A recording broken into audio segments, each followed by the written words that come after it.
All right, designers, this is an Illustrator demo for how to start project 4. Your word is image. We're going to set up the first artboard and then we'll add more. So we're going to go to create new once you've opened Illustrator. And then on the right side, we're going to create our own sizes. So you are going to write P4 in the title, P4 word as image, and then I recommend you put the word in that you are going to be creating, just easy reference when you're looking at the files. Then we'll keep it in inches. So if yours is not in inches, go ahead and switch it with the down arrow here. And then we're going to make this 8 inches by 8 inches. And that's going to create a square. Now what's really cool is you can make your artboards here by going up and doing 3 artboards. Okay. I'm going to show you how to add more once we get into Illustrator as well, but you'll start with that. And then click create. And then once it opens up, I'll show you that separate way to add artboards. And then I'm also going to show you how to add in a background if you're ready to start with a background in there as well. All right, so I've got the artboards here. I like them to go across, so move them around. So our artboard tool is right here. We're going to click on it. It's selected on artboard 1 right now, but I'm going to click on 3. You can see it has the dotted blue line going around, and then you can move it so that they're aligned next to each other.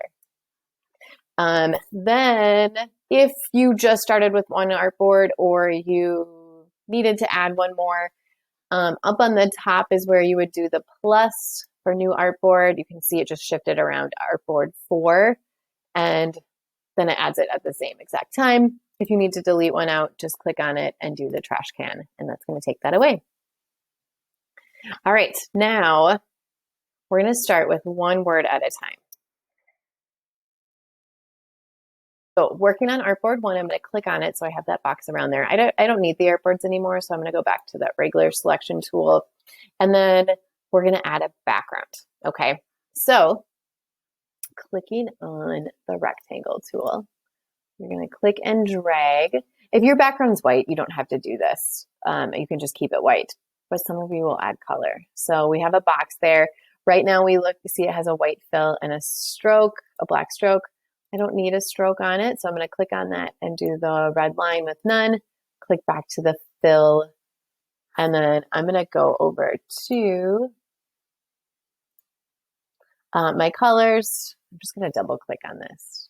So I can choose from here. I can choose from my swatches. Oops, this is, give it a second here. And then, or I can double click here and choose any color I want. All right, so I'm going to choose kind of this bluish color to start. And I'll say okay, and it fills it.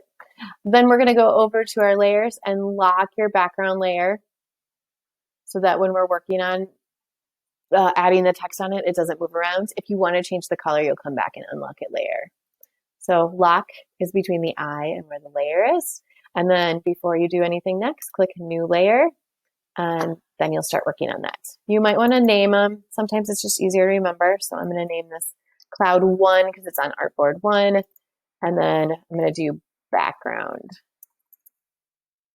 1 because it's on Artboard 1. All right, I'm going to click on Cloud 1 and I'm going to add my text. And I'm going to demo adding text and then on the next video.